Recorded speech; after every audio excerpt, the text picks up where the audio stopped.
Hey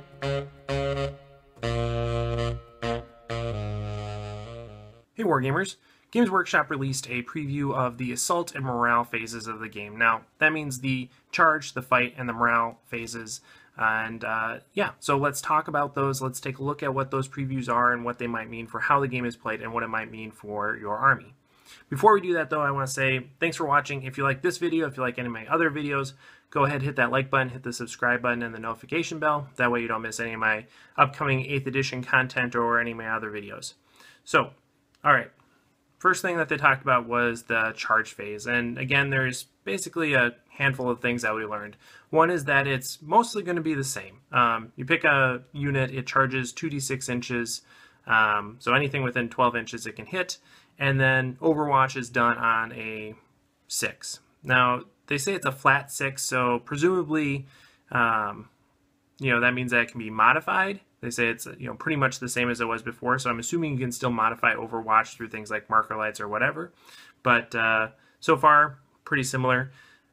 The big difference is that they say you only need to get within 1 inch of the unit that you're charging. You don't actually need to get in base-to-base contact. So effectively, that means you have an additional 1 inch range on your charge. So far, that's a bit of a buff to assault armies. And is all pretty intuitive. That's fine. It works more with this kind of free-flowing, paradigm that they're working under with the new rule set. Being within 1 inch as opposed to having to be in base-to-base contact fits with that, and it also avoids some of the issues that you have with, staring at a tape measure, seeing if is it base-to-base contact, isn't it? Presumably you could still have that same issue with, is it 1 inch away or isn't it? But maybe having this little bit of wiggle room helps alleviate some of that. So that seems fine. That sounds good. The biggest changes that we're seeing are in the fight and the morale phases. So starting with the fight phase, we learned that, once you charge, you go first in that combat. Initiative is gone, and they talked about that before, so there's no more initiative characteristic. Instead, the order of combat is dictated based on who goes first, and then it's an alternating activation between the two players. So whoever charges first gets to go first in that combat, and then different units across the board can be activated in a different order. So whoever is playing, whatever player it is, they need to pick the combat which they are going to do the most damage or benefit the most from going first. And so that adds an extra layer on top of just going off of initiative stuff. There's some choice involved, and that's important. So it adds some nuance there, and I like that. The thing that I think is really interesting is once activated, a unit gets an additional 3-inch pile-in move. Now that's sounds similar, but it's not actually a pile-in move. They can use that 3-inch move to engage any unit within 3 inches. So whether that's the unit that they charge or a different unit. And if they do this, if they use this 3-inch pile-in move to engage a separate unit, they don't have to face Overwatch because they didn't actually charge that unit. They charged the primary target and then just kind of wandered over and started punching the guy's neighbor. So I think that's really interesting, and I'm not sure what it's going to mean for actual gameplay because there's some uncertainty there. So basically, it's a great way to avoid Overwatch, of course. So if you were concerned about every unit getting a chance to fire Overwatch, excuse me, not that, but if you were concerned about having multiple Overwatches per phase per unit, this is a way to just completely avoid that mechanic altogether. You just need to pick one centralized unit, charge that, and then move into combat with the adjacent units. So it balances that to some extent.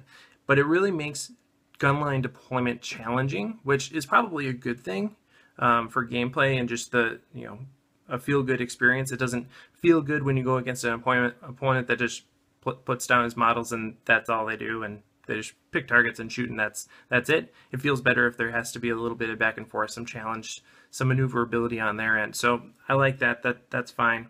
But for Tau in particular, it makes it difficult because of the supporting fire rule. If that remains similar, meaning that any unit within 6 inches can fire Overwatch in addition to the unit being charged, then that 3-inch move is half of that distance. And depending on the angle of the charge and the proximity of models and everything like that, you could be really easily caught up by this 3-inch pile-in move. And so maybe supporting fire is seeing a big nerf with this. Additionally, they don't clarify it in this preview, and hopefully they do in the actual rule set, but they don't say whether or not you can effectively leapfrog using this charge mechanic. Can you charge a unit that's in front, and then basically if you roll greater than the distance that you need to actually reach that unit, can you move through them and then use your pile-in move to reach the unit behind them that was more than 3 inches away? You could you could say that they would have to be at least 4 inches away based on this, because if they have to be 1 inch away, you could see they move through the unit and are 1 inch behind the unit that they charge, and then they get their 3-inch pile-in move to move an additional 3 inches and could reach a unit that's at least 4 inches behind them. So could they move more than that? I don't know. That's a concern of mine, and I hope that they restrict it to mean that you can't actually move through units, that you have to stay within 3 inches, or excuse me, within 1 inch of the unit that you charge if you can. That would be good. And that would avoid that type of exploitation. Otherwise, you can basically just leapfrog from unit to unit without ever actually engaging that first unit, which is problematic. So I hope that they don't do that. I don't think that they will. I think they'll clarify that, but fingers crossed.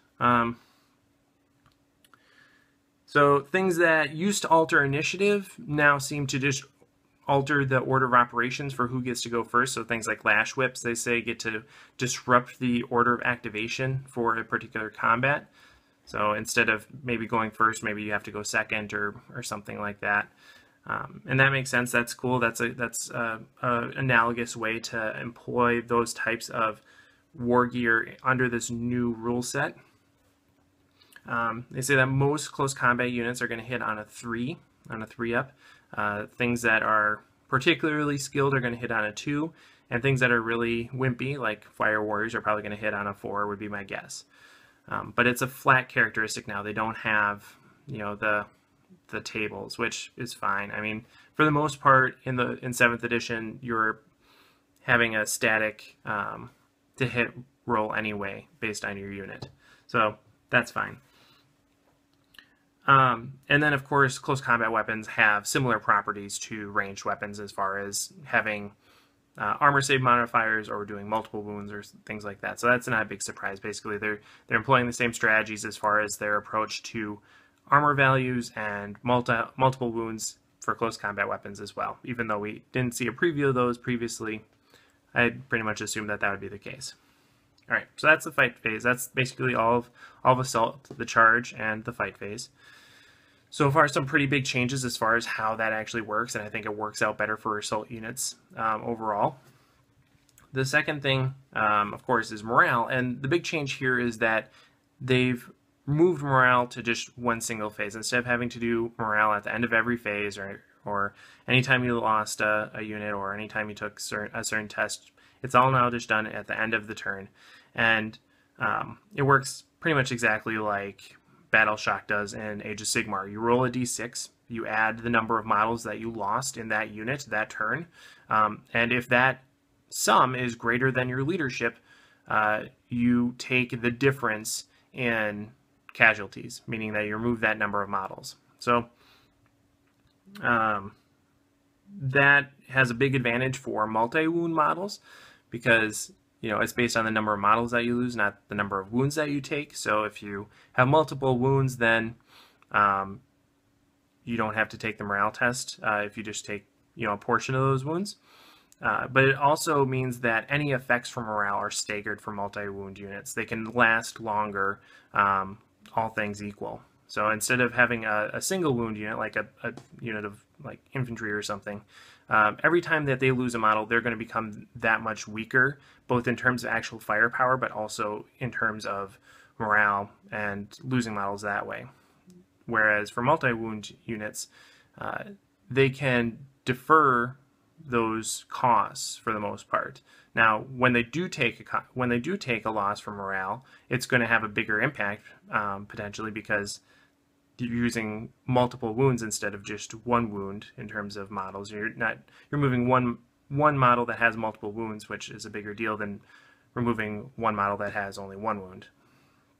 So I think that helps. I think that makes multi-wound models even more impactful, which is fine. I mean, that's just going to mean that we see more multi-wound models potentially, as opposed to big blobs of infantry. But I don't think that we're seeing huge blobs of infantry to begin with. So maybe that's just an advantage for people that are hoping to keep their armies the same and not have to change them drastically. Another big thing that people have been concerned about ever since we showed the preview for the Space Marine profile is that Space Marines have Leadership 7. Now, with regards to morale, there are certain things that are going to confer their leadership to other units. Like they give the example of the Dark Apostle might allow other units nearby to use his leadership, which I'm assuming would be 10, and they can use his leadership for morale checks, and that makes sense. I was assuming that Ethereal will do the same type of thing, but still, that's not a huge boon, right? I mean, if you roll 6 and you lost 6 guys, then you're still going to take 2 additional models.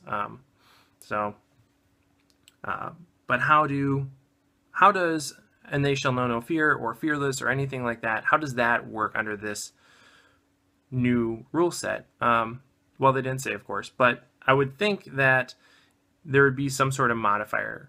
In the preview, they said they want morale to be something that everyone has to worry about to some extent. So that doesn't mean that everyone has to take the full force of the new morale check. They can still modify it in some way, but they still want people to be concerned about it. So instead of having everything be fearless, no one having to worry about it, they want you to care about it at least a little bit. And so one way that they could do that for Space Marines is just have them roll a D3 instead of a D6, or have them get like a -2 modifier to their result or something like that, which effectively would just be a higher leadership, but perhaps there's some context where having the -2 modifier to your morale check would be different than having a higher leadership or something like that. So, but I think like a D3, I think that makes sense for Marines to roll a D3 instead of rolling a D6.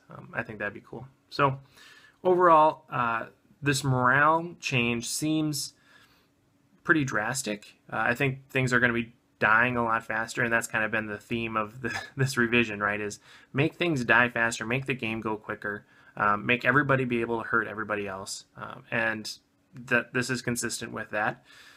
But yeah, it means that small units are going to get hurt real bad, unless it's just a single unit, right? If it's a single unit, then it doesn't care. If it's a single model unit, it doesn't care. But if you have a unit of 2 dudes and you lose one, you could very easily be losing, the other guy to morale or something like that.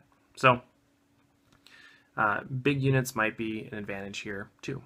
So I don't know. Maybe that's a balance. Maybe that's a balance between having the multi-wound and the multi-wound benefit to morale versus the small model count cost. I don't know.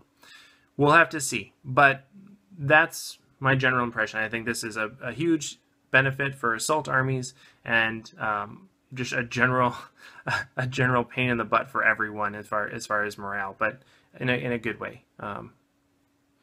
In a good way, I guess. So, all right, thanks for watching, guys. Let me know what you think in the comments below. Really interested to see what you guys think about these changes in assault and morale, because obviously I'm pretty unsure about what it's going to mean. So, again, thanks for watching. Let me know what you think in the comments below, and of course, happy wargaming.